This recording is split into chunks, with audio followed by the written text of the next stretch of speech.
que puede ocurrir que en estas relaciones jurídicas las personas puedan, como les decía, transgredir, violar derechos que están reconocidos y garantizados en la legislación civil, como por ejemplo derechos de propiedad, el matrimonio, parentesco, para mencionar únicamente algunos ejemplos. Por Licenciado, ejemplo, buenas tardes. Disculpe que lo interrumpa. Dice que no se le escucha, lo escucha entrecortado. sí, mire, Sí, hay pero de ahorita todo. ya Sí, no puede hacer estamos en las nada. mismas condiciones, Lick. Sí, pero ahí Sí, sí que perdonen, pero ya eso ya es para voluntad, creo que es el internet el que está fallando. Yo ya Buenas revisé y tardes, traté. buenas Sí, tardes, Licenciado, buenas tardes. licenciado. Perdone, ¿puedo no, pasar datos de su teléfono a la compu? ¿No? sinceramente no se le entiende nada cuando empieza a hablar. De hecho, o sea, sí se le logra escuchar, porque sí se le logra escuchar que usted habla, pero realmente no se entiende absolutamente nada de lo que habla el licenciado. Y con todo respeto, pero así no le podremos entender lo que usted nos vaya explicando, porque se escucha entrecortado cuando usted empieza a hablar. Ujú. yo en lo personal difiero un poco con la compañera. Yo sí le logro entender un poco, Lick. Y humanamente usted ya hizo todo lo posible, no se puede la conexión de internet. Y pues yo sí le escucho y de un 100% le entiendo un 75-80%. Y con las diapositivas me guío de lo que está hablando.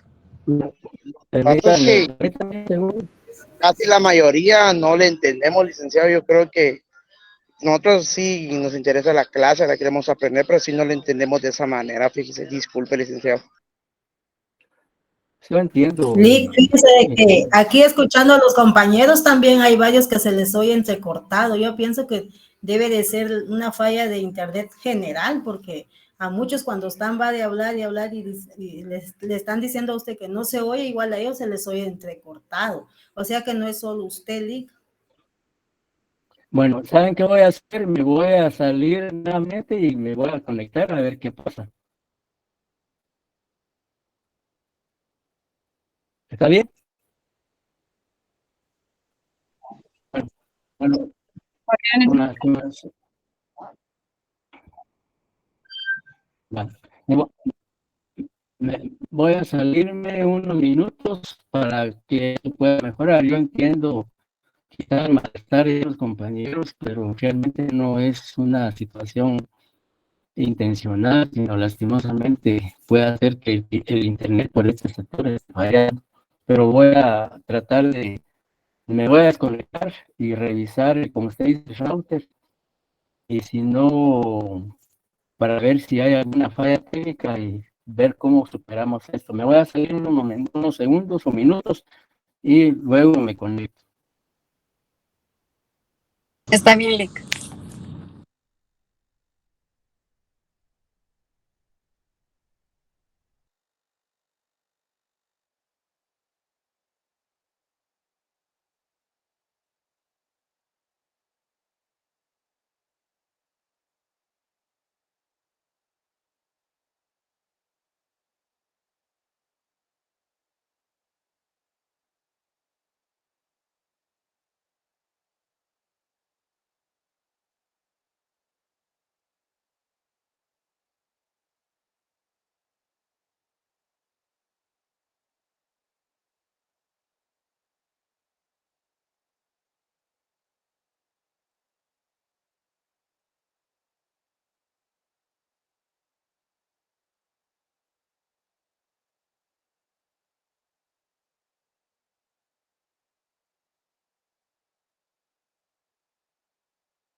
Ah, qué buena canción.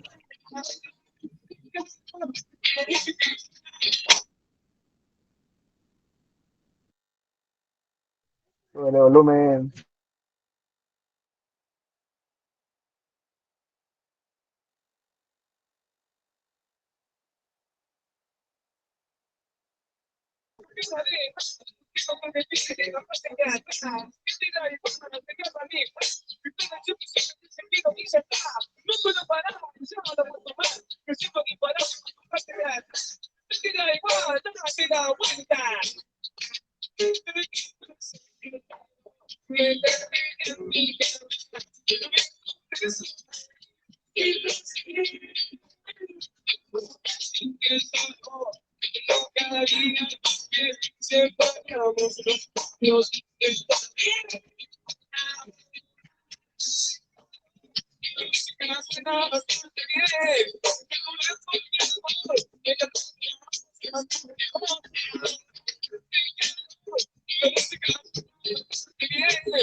Ahí sí entienden, va.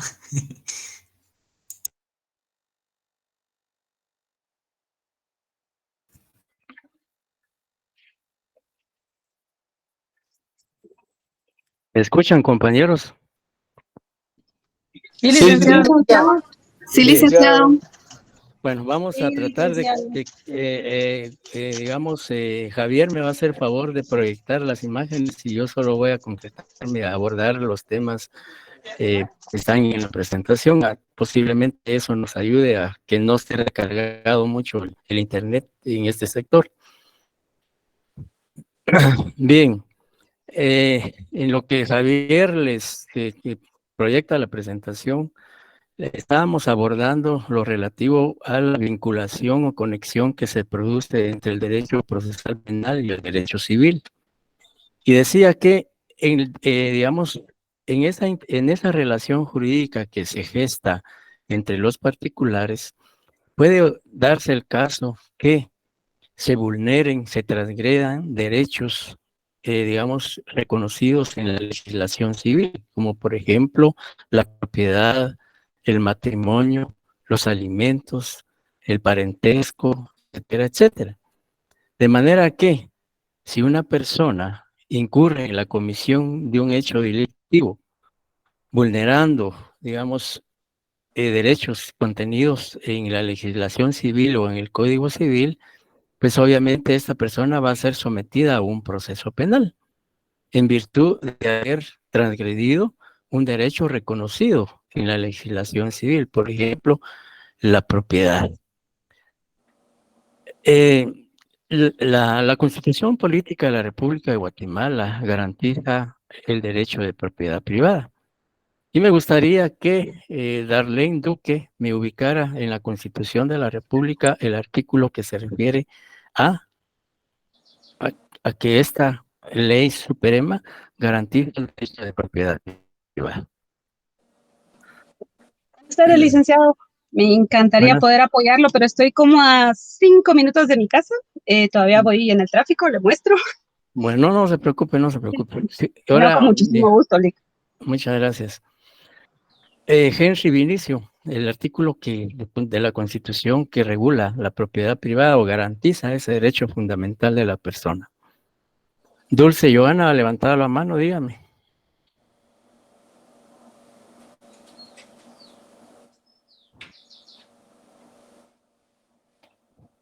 ¿Sí me escuchan? Sí, licenciado. O alguien Entonces, que el me... Sí, por favor, Ángel. artículo 39 de la Constitución Ajá, habla sobre la propiedad privada. ajá. Se garantiza la propiedad privada como un derecho inherente a la persona humana. Toda persona puede disponer libremente de sus bienes de acuerdo con la ley. El Estado Ajá, garantiza el ejercicio de este derecho y deberá crear las condiciones que faciliten al propietario el uso y disfrute de sus bienes, de manera que gracias. se alcance el progreso individual y desarrollo nacional en beneficio de todos los guatemaltecos. Bueno, muchas gracias. Bien, le decía entonces que, digamos, el artículo 39 al cual le dio lectura a Ángel Eduardo garantiza y protege la propiedad privada como un derecho inherente a la persona humana. ¿Qué ocurre entonces si una, digamos, otra persona pretende despojar de su propiedad o de la Ya estaba posesión del manchada. bien a otra persona Traté de rescatar. mediante el uso de la fuerza o con violencia? Ya Digamos, si ocurriera esta situación, Micrófono. si ocurriera esta situación en que una persona pretenda de manera violenta o a través del uso de la fuerza despojar a otra de su propiedad o de la posesión del mismo, ¿en qué delito incurre esa persona? Dulce Joana, ¿qué delito cometería esa persona que pretende, mediante el uso de la fuerza o la violencia, despojar a otra de su bien inmueble, por ejemplo? Dulce Joana.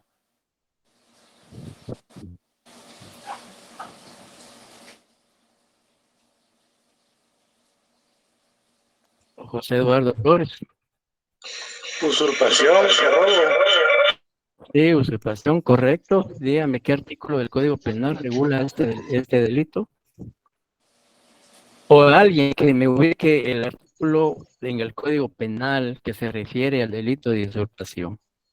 Licenciado, también se puede establecer el delito de allanamiento, el artículo 206. Sí, pues sí es ilegal, va, si hay allanamiento ilegal. ¿Es el 256, licenciado? Muy bien, correcto. Bien, el artículo 256 regula el delito de usurpación y le puede dar lectura, por favor, para que, digamos, manejemos claramente lo que estamos abordando. Dice, comete delito de usurpación, ¿quién? Con fines de apoderamiento o aprovechamiento ilícitos, despojar o pretendiere despojar a otro de la posesión o tenencia de un bien inmueble o un derecho real constituido sobre el mismo, o quien ilícitamente con cualquier propósito invada o ocupe un bien inmueble. Sí. Bueno, hasta ahí dejémoslo, muchas gracias. Entonces, ¿qué pasa si se da esta conducta delictiva de una persona y se le imputa el delito de usurpación? Pues tiene que ser sometido a un proceso penal. Ahí vemos que el proceso penal cobra vida jurídica y prácticamente no solo el proceso penal cobra vida jurídica, sino también el derecho penal que regula el delito de usurpación. Y el delito de usurpación, el bien jurídico que tutela es la propiedad. Y la propiedad es un derecho que no solo está garantizado en el artículo 39 de la Constitución, sino también lo regula el Código Civil. Entonces ahí vemos que nace esa relación, porque digamos, muchos tipos penales tienen como fundamento la violación de normas de orden civil. Ejemplo, la usurpación. Y podríamos citar también otro ejemplo en relación al derecho de alimentos. ¿Ya? Digamos, si una persona está obligada a proporcionar alimentos a sus menores hijos, a su cónyuge, pero incumple con aportar la manutención económica a las personas que de conformidad con la ley está obligado y que es un derecho. Por ejemplo, el derecho de alimentos está regulado en el Código Civil. ¿Qué delito comete entonces una persona que no cumple con la obligación de prestar alimentos a su familia? Negación Negación de asistencia económica. Muy bien, negación de asistencia económica. ¿Qué artículo del Código Penal regula ese delito? El 242. Lee lectura, por favor. Artículo 242. Negación de asistencia económica, estando obligado legalmente a prestar alimento en virtud de sentencia firme o de convenio que conste en documento público auténtico, se negare a cumplir con la obligación después de ser legalmente requerido, será sancionado con prisión de 6 meses a 2 años, salvo que probare no tener posibilidad económica para el cumplimiento de su obligación. Ajá. Muy bien, ahí vemos que la negación de alimentos es un tipo penal regulado en el Código Penal, pero también lo regula el derecho a alimentos, el Código Civil. De manera que si la persona obligada a proporcionar esos alimentos se negare o no lo hiciere, pues incurre en el tipo penal de negación de asistencia económica o negación de alimentos, y que está obviamente sancionado por el Código Penal. Entonces también ahí vemos que se da la conexión entre el derecho civil y el derecho procesal, el derecho civil y el derecho procesal penal. Podríamos mencionar una serie de ejemplos. Por ejemplo, el matrimonio ilegal. El matrimonio está también regulado en el Código Civil y también en la Constitución Política de la República de Guatemala. De manera que al tipificarse o que una persona asuma una conducta delictiva vulnerando un tipo penal como el matrimonio ilegal, contenido en el artículo 226 del Código Penal, pues obviamente esa persona tendrá que ser sometida al proceso penal para establecer si en efecto incurrió en la comisión de ese hecho punible. Y pues vemos entonces que se conjuga el derecho civil y el derecho procesal penal. Y sí podríamos mencionar una serie de ejemplos, pero creo que estos queda debidamente ilustrada la relación que se produce entre el derecho civil y el derecho procesal penal. No sé si Javier ya, por favor, podría, bueno, ahorita están presentando, ahí estamos. Ahí estamos. Bien, ¿sí sale la presentación? Sí. Sí, sí aparece. Gracias. Bien, también se puede hablar de la relación que existe entre el derecho procesal penal y el derecho procesal civil. Y de acuerdo al artículo 278, 279 y 280 del Código Procesal Penal, que regula las medidas de coerción patrimoniales. Y quizá adelantándonos un poco, que es un tema que vamos a abordar más adelante. Sin embargo, las medidas de coerción que se imponen contra el imputado, ya en su momento, pues vamos a ver que son básicamente dos clases: las medidas de coerción personal, afectan directamente a la persona del imputado, y las medidas de coerción patrimoniales, o digamos que se refieren a la afectación de los bienes del imputado. El Código Procesal Penal, en los artículos a que hice referencia, establece que si dentro de un proceso penal se promueven o se decretan o se emiten por un juez la aplicación de medidas de coerción patrimoniales, se debe regir o se debe tramitar esas medidas de coerción de acuerdo a normas del Código Procesal Civil y Mercantil. Por ejemplo, si dentro del proceso penal se solicita, el Ministerio Público o el querellante adhesivo solicita en contra del imputado el secuestro de bienes, el embargo de bienes, el embargo de cuentas bancarias, etcétera, etcétera, o el secuestro de bienes. Entonces, como el Código Procesal Penal no regula cómo debe tramitarse ese embargo de bienes, ese secuestro de bienes, ese embargo de cuentas bancarias, etcétera, debe supletoriamente aplicarse las disposiciones del Código Procesal Civil y Mercantil que se refieren al secuestro, al embargo de bienes de una persona, en este caso concreto, del sindicado o del imputado. Por un lado. Por otro lado, también recordemos que cuando ustedes vieron la historia del derecho, etcétera, o en teoría del proceso, históricamente el derecho civil ha sido, podríamos decir, la rama del cual se originan o se desprenden las demás ciencias jurídicas. Y también se afirma que el derecho procesal penal se desmembró o se deslindó en su momento del código del derecho civil, y por lo tanto muchos de los conceptos generales que, digamos, existen en el Código Procesal Civil y Mercantil, pues pueden en todo dado relacionarse con el derecho procesal penal. Entonces, de ahí, pues, se afirma que existe esa relación entre el derecho procesal penal y el derecho procesal civil. Es decir, que dentro de un proceso penal se aplican normas del Código Procesal Civil y Mercantil supletoriamente, ¿ya?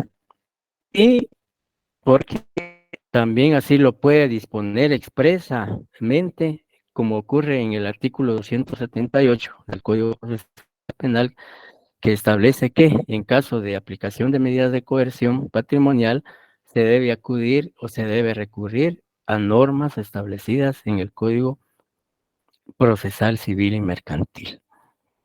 También puede decirse que el Código Procesal Penal contempla, si vemos rápidamente, por favor, en el artículo 112 del Código Penal, si Heidi y Elizabeth nos hiciera el favor de leer el artículo 112 del Código Penal, vamos a ver también la relación que se da entre el derecho procesal civil y el derecho procesal penal, y también del derecho civil.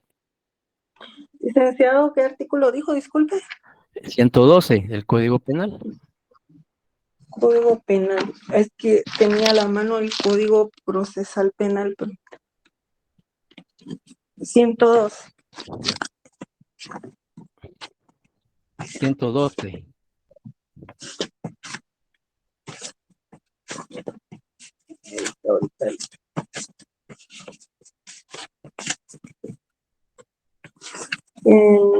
El título cuarto de la responsabilidad civil, artículo 112, personas responsables.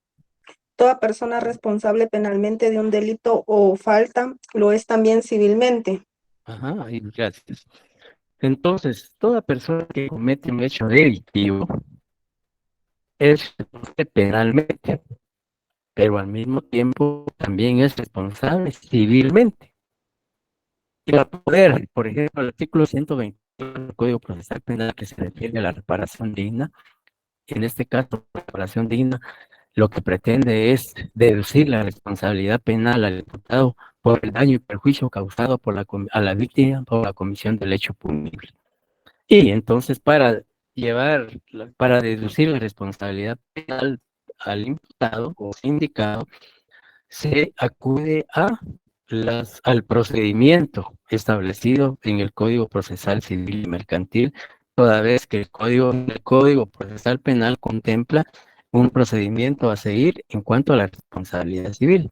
Si bien es cierto, el artículo 124 dice que la reparación digna se puede, para deducir responsabilidades civiles contra el imputado, se pueden deducir dentro del proceso penal, o también el artículo 124 da la facultad de que la víctima o agraviado pueda deducir la responsabilidad civil ante un tribunal civil con fundamento en normas y procedimientos del Código Procesal Civil y Mercantil. Entonces ahí encontramos esa relación entre el derecho civil procesal penal y el derecho procesal civil y mercantil. ¿Alguna duda hasta el momento, compañeros? Todo claro, Lic. Muchas gracias. También se produce una relación entre el derecho procesal penal y el derecho administrativo. ¿Y cuándo ocurre o cuándo se da esta relación entre ambas ciencias jurídicas?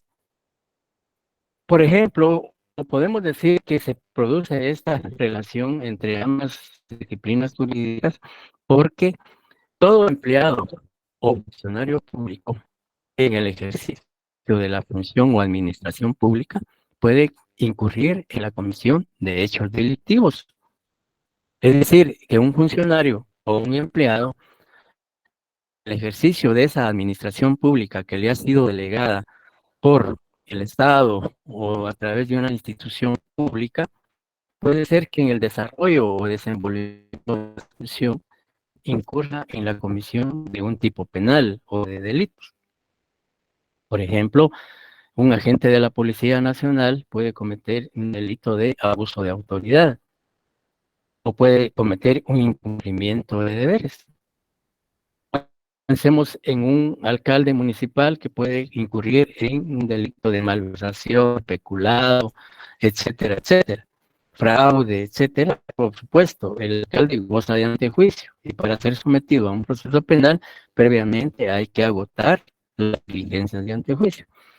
Pero, digamos, en ese entonces, los delitos contra la administración pública que se originan por la conducta de un funcionario público o empleado público, tienen que ser sometidos a un proceso penal. De manera que, entonces, digamos, ahí es donde se da la relación entre el derecho administrativo y el derecho procesal penal. Porque el derecho administrativo se refiere a todo lo que es la administración pública. Y para que la administración pública pueda desarrollarse, es imperativo que funcionarios o empleados públicos le den vida a esa administración pública.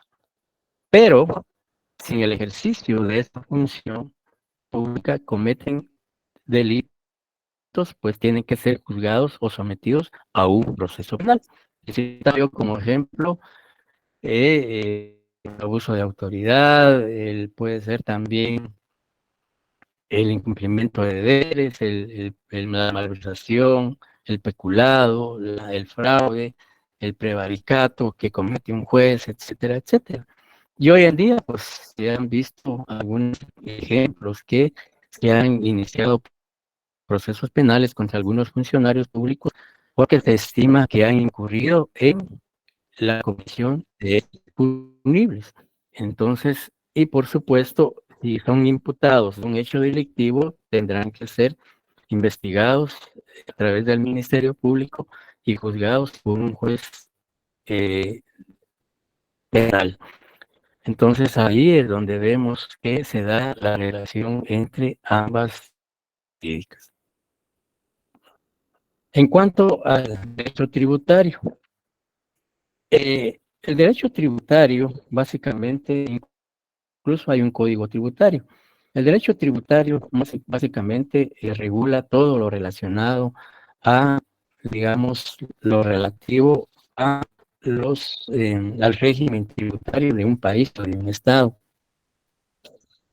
Y existen varios tipos penales, por ejemplo, el contrabando, la defraudación aduanera, digamos, la omisión de pagar impuestos, por ejemplo, el IVA, el impuesto sobre la renta, etcétera, etcétera, que son delitos que atentan contra el régimen tributario del Estado.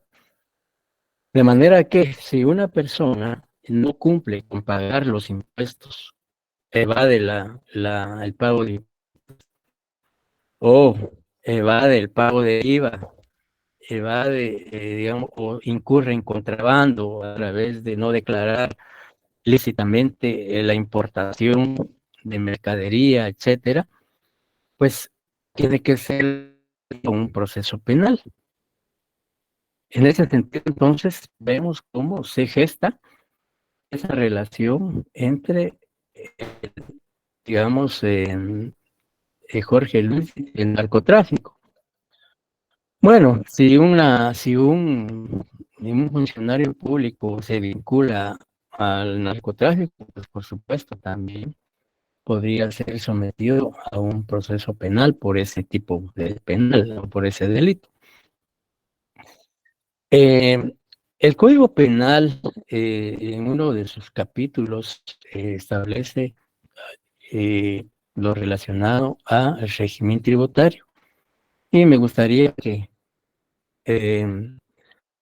Nieves Angélica me ubique los artículos del Código Penal que hacen referencia a los delitos contra el régimen tributario. ¿Me está escuchando Nieves Angélica? Sí, Lick, perdone, ¿cómo me dijo la pregunta? Que si sería usted tan amable de ubicarme en el Código Penal los artículos que se refieren a los delitos que atentan contra el régimen tributario. Ahorita.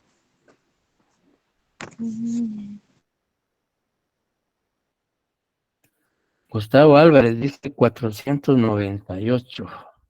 Y ahí comienza. 350. 358 también. 358 comienza el Lick. 358. De la ALDE. También empieza desde el 340, desde lo que es el monopolio. Ajá. Sí, pero específicamente es el régimen tributario. Sí hablaron de 300, pero veamos el 358A, a partir del artículo 358A, que habla de los delitos que atentan contra el régimen tributario. Entonces, digamos, la relación que se da es precisamente porque aquí pues, no pueden ser funcionarios, sino toda persona, particulares, empresarios, etcétera, que de una u otra, que con su conducta de acción o de omisión puedan incurrir en los delitos que que se establecen a partir del artículo 358. Y eso pues obviamente ahí se está vulnerando o digamos la obligación que se tiene de cumplir con el pago de impuestos, de todos los impuestos que el Código establece. Ya en su momento, cuando ustedes vean más adelante lo relativo al derecho tributario o derecho financiero, ya en el octavo, noveno semestres, ya pues van a ver con mayor detenimiento todo este tipo de relaciones que tiene el particular con el Estado a través del fisco, etcétera, etcétera. Bien, entonces también se habla de la relación que puede existir entre el derecho internacional. Karen Pérez, ¿por qué cree que existe una relación del derecho procesal penal y el derecho internacional?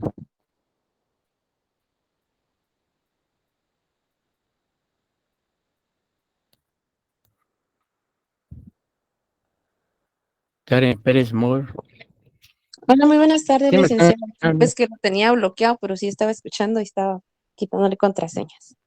No estaba Bueno, yo dormido. pienso que no, estoy aquí con mis hijos y escuchando. Bueno, está bien, día. Me decía la relación de derecho ¿Por qué internacional. cree usted que existe una relación entre el derecho procesal penal y el derecho internacional? Ah, sí. Pues yo pienso que sí, porque hay algunos convenios internacionales Ajá, que favorecen en algunos casos a los reos o las condiciones en materia de derechos humanos. Que ajá, cuando usted habló sobre la relación entre derecho constitucional, mencionaba de que pues es la ley suprema, la Constitución, y según la ujú, ley de Hegel, pues también tiene alguna intervención, algunos ajá, tratados y pues algunas leyes ajá, que favorecen ya, en derecho internacional en los casos penales. ajá, muchas gracias. Melissa Chaicó, ¿qué le agregaría a usted a lo que comentó la compañera Karen? Y buenas tardes, licenciado. Buenas Por tardes. los convenios y tratados internacionales que existen, ¿verdad, licenciado? Ajá, ujú. Bien, en efecto, digamos, existe una relación o una conexión entre el derecho procesal penal a Jorge Luis Brand, dice, por la inmunidad diplomática, que es parte de lo que contemplan tratados y convenios internacionales. La inmunidad diplomática y de algunos funcionarios que gozan de inmunidad, pues eso está determinado en convenios y tratados internacionales. Bien, la relación, pues como ustedes lo mencionaron, en efecto, hay una relación debido a que el Estado de Guatemala ha aceptado, ratificado y firmado convenios y tratados internacionales con otros estados. Cuando se aplican las disposiciones o las normas jurídicas internacionales contenidas en estos documentos, tratados o convenios, y surgen a la vida jurídica, también Sandra habla de extradiciones, en efecto. Decía que cuando se aplican estos convenios o tratados internacionales, pues se produce o se concretiza esa relación entre el derecho internacional y el derecho procesal penal. Alguien mencionó ahí el tratado de extradición. En efecto, el tratado de extradición que Guatemala ha suscrito, firmado y ratificado con otros estados, es, creo yo, se aplica. Ya, por ejemplo, durante este año, en el Tratado de la Haya, dice Gustavo Álvarez, y en efecto, también en un momento dado puede ser aplicado. En este año, bueno, años anteriores y este año, ustedes han sido testigos que a través de los medios de comunicación nos hemos enterado que se han extraditado varios ciudadanos guatemaltecos hacia algunos estados de la Unión, a Estados Unidos de América, por estar vinculados por lavado de dinero u otros activos, o bien por tráfico de drogas. Pero no solo por eso, sino también por delincuencia organizada, trata de personas, etcétera, etcétera. O, digamos, internacional. Y existe, por ejemplo, ese tratado de extradición. Y en estos casos, cuando se requiere la extradición de un ciudadano guatemalteco para otro estado, pues se aplican las normas contenidas en ese tratado de extradición. Y también podemos hablar de tratados de anticorrupción, tratados sobre delincuencia organizada, como, digamos, también tratados de lavado de dinero y otros activos, etcétera, etcétera.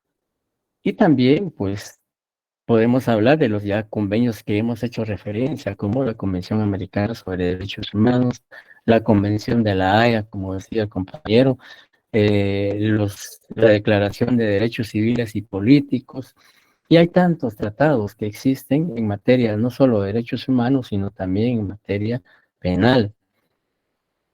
También existe el tratado de ayuda mutua entre estados, cuando, digamos, existe la comisión de hechos delictivos.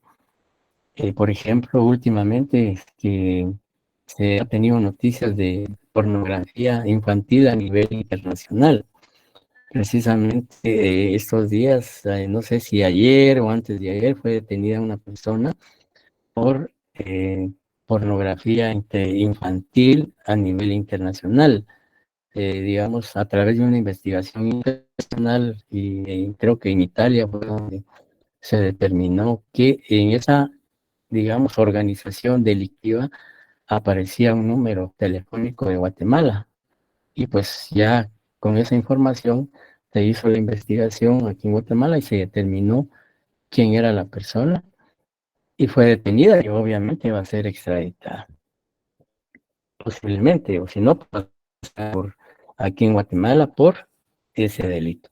Y así, la relación que se da es precisamente por los tratados, convenios o cartas de entendimiento, todo documento internacional que haya sido aceptado, ratificado o suscrito por Guatemala.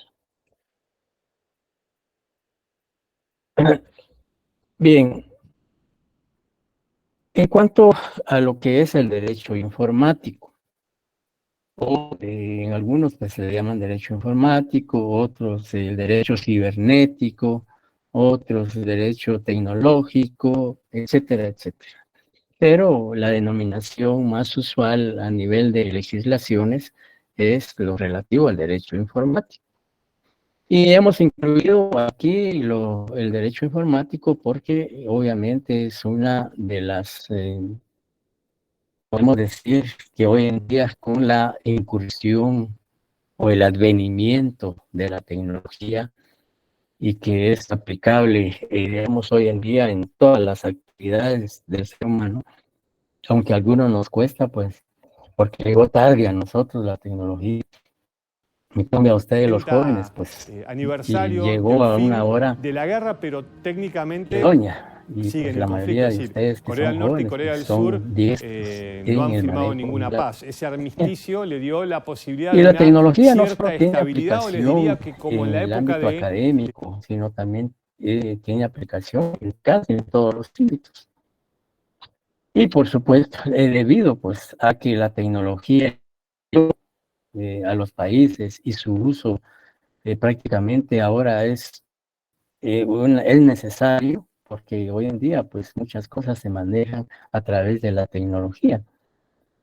Entonces, la mayoría de países tuvo que legislar o tuvo que promulgar normas o leyes que tutelaran y protegieran, digamos, el uso de la tecnología para garantizar la información privada que se establece en las diferentes herramientas tecnológicas que una persona puede utilizar, pero también proteger, digamos, podríamos decir, la tecnología para que no se haga mal uso de, digamos, en este caso, de programas informáticos que no sean alterados, que no sean usurpados, etcétera, etcétera.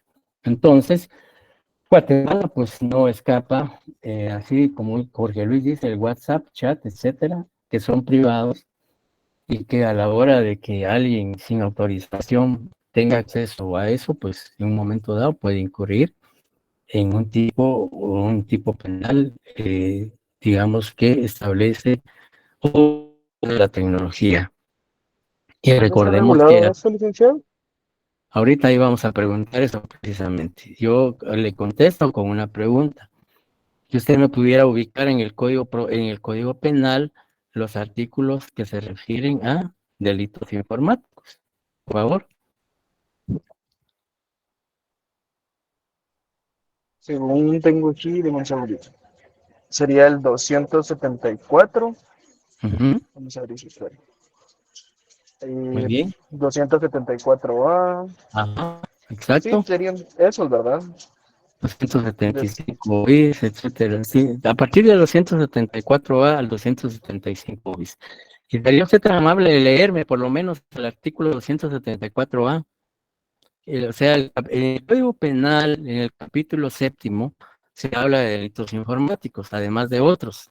Y a partir del artículo 274A, el Código Penal regula algunos delitos informáticos, que creo que aún se quedó corto por el tiempo en que se regularon. Hoy en día, pues, voy a hablar de otros tipos informáticos que aún no están regulados en el Código Penal. Sin embargo, el Código Penal reguló, podríamos decir, lo que en ese momento prácticamente había que proteger o regular. Sí, compañero. Ángela. Disculpe, licenciado, que estoy trabajando, entonces por eso no le puedo leer ahorita el artículo. Bueno, entonces alguien que me pudiera leer el artículo 174A del Código Penal. Tal vez Alison Fernanda. ¿Qué artículo dijo? Disculpe, licenciado. 274A. ¿Se lo leo, Lick? Por favor. Destrucción de registros informáticos. Será sancionado con prisión de 6 meses a 4 años y multa de 2.000 a 10.000 quetzales quien destruya, borre o de cualquier modo inutilice, altere o dañe registros informáticos. Si la acción contemplada en el párrafo anterior estuviere destinada a obstaculizar una investigación o procesamiento de carácter penal, el responsable será sancionado 50. Yo también le escucho entrecortado y no la última parte. Bueno, pues no importa, ya establecimos que artículos del Código Penal se refieren a algunos tipos penales de naturaleza informática. Entonces, ahí vemos pues la relación entre el derecho procesal penal y el derecho informático. En cuanto al derecho laboral, digamos, en una relación, digamos, en una relación laboral generada entre patrono y trabajador o empleador, pues puede ocurrir, digamos, accidentes laborales, ¿ya? O puede darse circunstancias que en el ejercicio de un trabajo, pues, digamos, puede, digamos, por acción u omisión del patrono o de la empresa, su representante legal, etcétera, puede darse algún accidente laboral. Ya, por ejemplo, que por omisión no se le dé mantenimiento o servicio a una máquina, a una maquinaria que un trabajador esté utilizando, y debido a falta de mantenimiento, esta máquina pueda generar algún tipo de lesión o hasta la muerte a un trabajador. Pues ahí, de una u otra manera, de una u otra manera se produce una afectación a este trabajador. Podemos decir que ahí puede darse las lesiones culposas, que por una negligencia de no darle mantenimiento a esa maquinaria, el trabajador sufrió una lesión. Si se puede determinar ese extremo, pues puede ser el patrón o el representante legal o esa empresa puede, digamos, incurrir, puede incurrir en ese tipo penal. Entonces, ahí se da la relación entre el derecho procesal penal y el laboral, porque, digamos, este patrono puede ser en un momento sometido a un proceso penal por negligencia, porque pues no fue intencional, el delito no fue intencional, sino fue culposo debido a una omisión, en este caso de no darle el mantenimiento a la maquinaria necesaria para que funcionara adecuadamente y así evitar cualquier riesgo, peligro o amenaza en contra de la vida o integridad física de la persona. También podemos citar como ejemplo, digamos, para ilustrar la relación que se da entre el derecho laboral y el derecho procesal penal, es que, digamos, un trabajador puede ser despedido injustificadamente por el patrono y puede ser que, digamos, el trabajador inicie un proceso, una demanda laboral solicitando su reinstalación en virtud de haber sido despedido injustificadamente. Y puede que el tribunal laboral, el juez laboral... Licenciado, perdón, sí. permiso. Yo por lo menos ahorita sí no le escuché nada. Ajá. No, ni yo. Disculpe la interrupción, licenciado. ¿Y ahorita? ¿Perdón? Sí se le escucha. ¿Sabe qué pasa cuando Sí se escucha, Lick? Hay muchos compañeros que se quieren unir y entonces todo eso está provocando este problema. Entonces, cuando varios compañeros, y ahorita sí me oyen. Lick, sí se escucha. Sí, se escucha. ¿Y licenciado? Sí, es que ahorita ya admití a varios que querían empezar, entonces yo creo que cuando hay muchos, yo hasta ahora pues generalmente ya no admito porque ya casi estamos terminando, pero y ese es el problema de que digamos varios se quieren unir ahorita, entonces al estar queriendo unirse pues interfieren obviamente en este tipo de situación, entonces ese es uno de los problemas.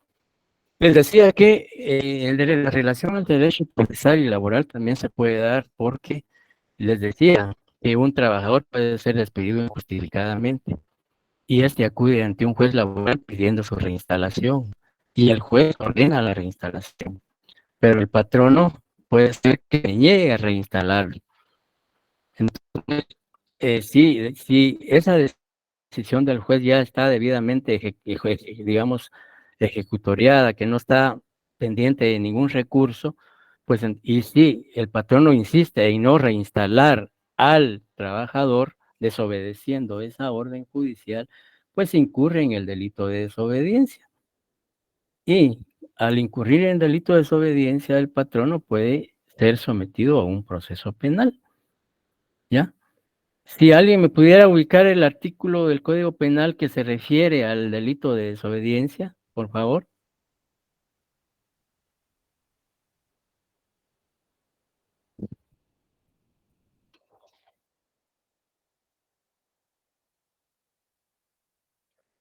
Estefanía. O Estefanía Alejandra. 414, muy bien. ¿Sería usted tan amable de leerlo, Claudia? Claudia Álvarez.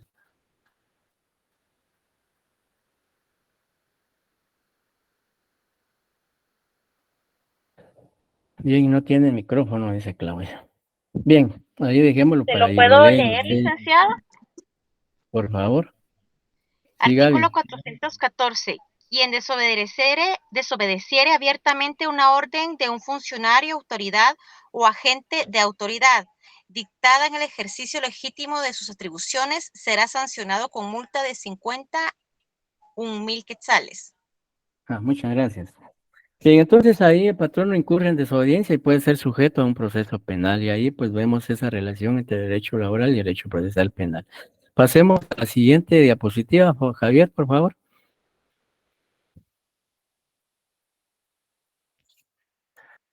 Bien, finalmente como punto de este tema están las fuentes del derecho procesal penal.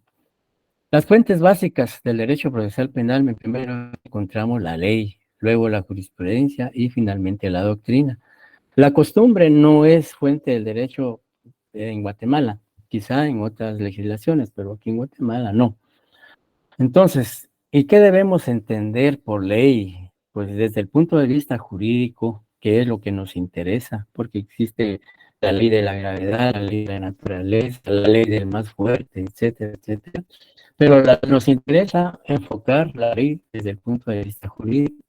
Y desde el punto de vista jurídico sabemos que la ley es el conjunto de preceptos o de normas jurídicas emitidas por el organismo legislativo que regulan las relaciones sociales de los ciudadanos y que también una ley puede autorizar o prohibir conductas de todos los ciudadanos.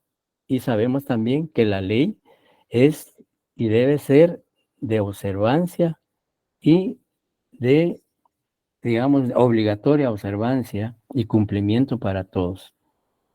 Y, por supuesto, cuando hablamos de que las fuentes del derecho penal está la ley, pues partamos primero de que como fuente fundamental encontramos la Constitución Política de la República de Guatemala.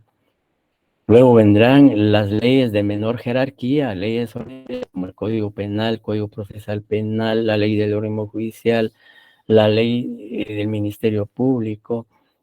Todas las leyes que tengan relación con el Código Penal o Procesal Penal o con el derecho procesal, pues son fuentes del derecho procesal penal.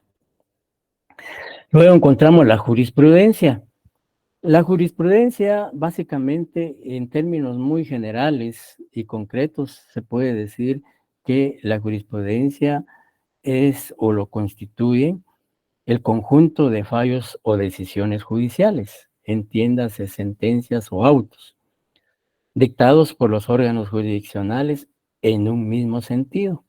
Es decir, muchos dicen que la jurisprudencia debe de referirse concretamente a fallos que hayan sido emitidos en el mismo sentido y haciendo referencia a la misma situación o la misma... alguien me pone ahí que no se ve la presentación.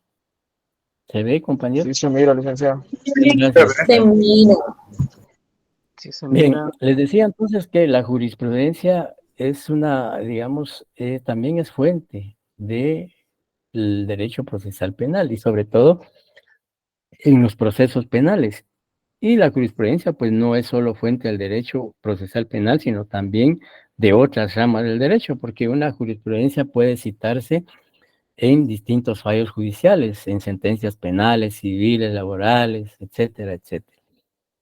Entonces, también la jurisprudencia, si vemos rápidamente el artículo 2 de la ley del organismo judicial, alguien que pudiera darle lectura al artículo 2 de la ley del organismo judicial, si la tuvieran a la mano, y si no, pues que pueden ustedes darle lectura en su momento. Y en el artículo 2 de la Constitución, de la ley del organismo judicial, claramente dice, fuentes del derecho. La ley es la fuente del ordenamiento jurídico. La jurisprudencia la complementará. La costumbre regirá solo en defecto de la ley aplicable o por delegación de la ley, siempre que no sea contraria a la moral o al orden público que resulte probada. Ahí vemos entonces que como fundamento del derecho, y en este caso derecho procesal penal, el artículo 2 de la ley del orden judicial dice que está por un lado la ley y luego la jurisprudencia. Es decir que para que exista jurisprudencia, por ejemplo, en materia constitucional, el artículo 43 de la ley de amparo y exhibición personal dice que para que exista jurisprudencia es necesario que existan 3 fallos en el mismo sentido. Posteriormente, pues ustedes pueden leer el artículo 43 de la ley de amparo, exhibición personal y de constitucionalidad. Finalmente, la doctrina. Sabemos que la doctrina, podríamos decir que es el, digamos, el conjunto de conocimientos o tratados de juristas o tratadistas no solo en materia, en este caso pues, concreto, en derecho procesal penal. Entonces, todo el aporte científico de los tratadistas y juristas que han escrito textos, enciclopedias o libros relacionados al derecho procesal penal, pues estructuran o conforman la doctrina. Entonces, todos, digamos, por ejemplo, varios escritores en derecho procesal penal que abordan temas como el proceso penal, la acción penal y otros artículos. Artículo 43 de la ley de amparo, y hice referencia, alguien preguntaba qué artículo. Entonces les decía que la doctrina básicamente está constituida por los diferentes tratados o textos o enciclopedias jurídicas en donde los autores han expuesto sus criterios, sus conocimientos y todo, sus ideas y todo lo que ellos estiman pertinentes en relación a un determinado tema o en relación al derecho procesal penal. En ese sentido, ustedes más adelante podrán consultar algunas sentencias en donde en muchos juzgados o tribunales de sentencias, generalmente en sentencias, citan jurisprudencia y también citan doctrina para, digamos, robustecer o, si ustedes quieren, para fundamentar de mejor manera esa decisión judicial, ¿ya? Por ejemplo, en una sentencia, pues el tribunal de sentencia o el juez de sentencia puede citar en relación, por ejemplo, a la pena a imponer, pues puede citar estudios doctrinarios en relación a la pena, cómo es que, porque digamos, no solo señalar la pena que establece el tipo penal según el Código Penal, sino también puede, digamos, fundamentar y motivar en base a doctrina, a estudios científicos de tratadistas, ese aspecto. O bien, por ejemplo, si va a emitir prisión preventiva contra el imputado porque el delito así lo exige, pues puede citar doctrina que haga referencia a la prisión preventiva, ¿ya? Y así sucesivamente podemos determinar o establecer varias situaciones. Y también puede citar jurisprudencia, es decir, que un tribunal en su decisión puede citar varios fallos que se refieren al mismo aspecto. Por ejemplo, para citar algunos casos, la Corte de Constitucionalidad ha emitido varias sentencias en relación a la pena de muerte y ha dicho que no se puede extender la pena de muerte a delitos o a tipos penales que no la tuviesen regulada al momento de suscribirse a la Convención Americana sobre Derechos Humanos. Y también ha emitido fallos en la Corte de Constitucionalidad en relación a la pena de muerte que ha declarado inconstitucional la pena de muerte que contemplaba el delito de plagio secuestro, el de homicidio y otros delitos que tenían contemplada la pena de muerte. También, y esos fallos que se han dictado en ese mismo sentido son los que constituyen jurisprudencia. También podemos citar como otro ejemplo fallos de la Corte de Constitucionalidad en cuanto a la consulta de los pueblos en relación a la extracción de los recursos naturales, ¿ya? Que si en un municipio, departamento X, alguna empresa que quiera explotar recursos naturales como minería, pues previo a ello tiene que hacerse la consulta a los pueblos en donde se va a hacer la extracción de esos recursos naturales. Y en muchos fallos que ha emitido la Corte de Constitucionalidad ha señalado que la consulta es obligatoria. Más no vinculante, ya es obligatoria hacerla, pero no es vinculante. Entonces, así podemos mencionar muchos casos en donde ya se han emitido sentencias, varios fallos en ese mismo sentido, y eso es lo que constituye la jurisprudencia. ¿Alguna duda hasta el momento, compañeros? Sí, Heidi Thomas pregunta a qué se refiere que obligatoria. Bueno, que la consulta a los pueblos para que una empresa X pueda explotar recursos naturales previo a que el ministerio correspondiente, energía y minas, etcétera, u otros ministerios, el Ministerio de Medio Ambiente, etcétera, previo que ellos o el Estado, a través de las instituciones correspondientes, autoricen la explotación de esos recursos naturales, tiene que existir ya la consulta a los pueblos. Sin ese requisito no se puede, digamos, pudiera ser que no se puede autorizar, por un lado. Y cuando yo digo que no es vinculante, se refiere a que, no obstante existir digamos, la consulta de los pueblos, pues el Estado en un momento dado puede que no atienda o no respete o no aplique esa, digamos, consulta que se hizo, ¿ya? O sea, si bien es cierto, existe la obligación de la consulta, pues el Estado no está obligado a, por decirlo así, aplicarla. Eso es no vincular, es decir, que esa consulta no obliga al Estado a autorizar o no autorizar, digamos, la explotación de un recurso natural. Bien, ¿algo más? ¿Alguna pregunta más, compañeros? Licenciado, ¿quién paga los costos de esa consulta?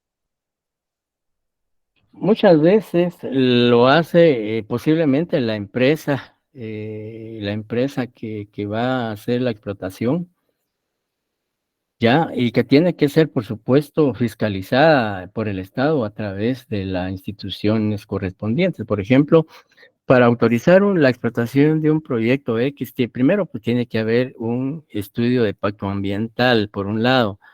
Por otro lado, pues la consulta, y tiene que ser fiscalizada, en este caso, por el Ministerio de Ambiente, por el Ministerio de Comunicaciones y Obras Públicas, etcétera, y varios ministerios, o sea, el Estado, a través de los ministerios competentes. Y la erogación, pues puede ser por la empresa que va a hacer la explotación, ¿ya? En conjunto con las instituciones involucradas según el proyecto o la explotación del recurso que sea.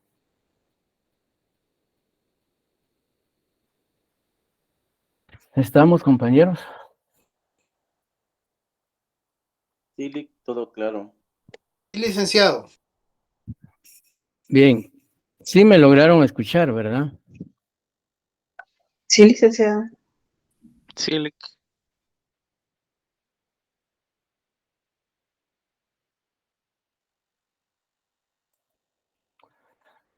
Muy bien, entonces con este tema damos por concluido el primer punto del programa, que es el derecho procesal penal. Entonces, con esto pues concluimos esta noche, tarde-noche, nuestra actividad, sin antes presentarles a ustedes las disculpas correspondientes por las fallas técnicas que tuvimos. No fue a propósito, sino lastimosamente, a veces generalmente estoy en un lugar en donde el internet sí me da problema porque hay muchas construcciones y eso de una u otra manera pues afecta, es decir, hay inconvenientes, pero afortunadamente encontramos la solución, pues Javier, para no saturar yo mi internet, pues Javier me está proyectando la presentación y yo únicamente estoy haciendo referencia a los puntos que establece el tema. Entonces concluimos, compañeros, y pues primero Dios, nos vemos el día martes de la próxima semana. Y pues para continuar con el contenido del programa, y finalizo a esta hora porque tengo que estar ya conectado para la segunda clase. Así es que buenas noches y disculpas por los inconvenientes. Muy amable, Buenas noches. licenciado. Buenas noches. Gracias, Lick. Feliz noche. Buenas noches. Feliz noche, Lick. Buenas noches. Buenas noches, licenciado. Muy buenas noches. Buen descanso.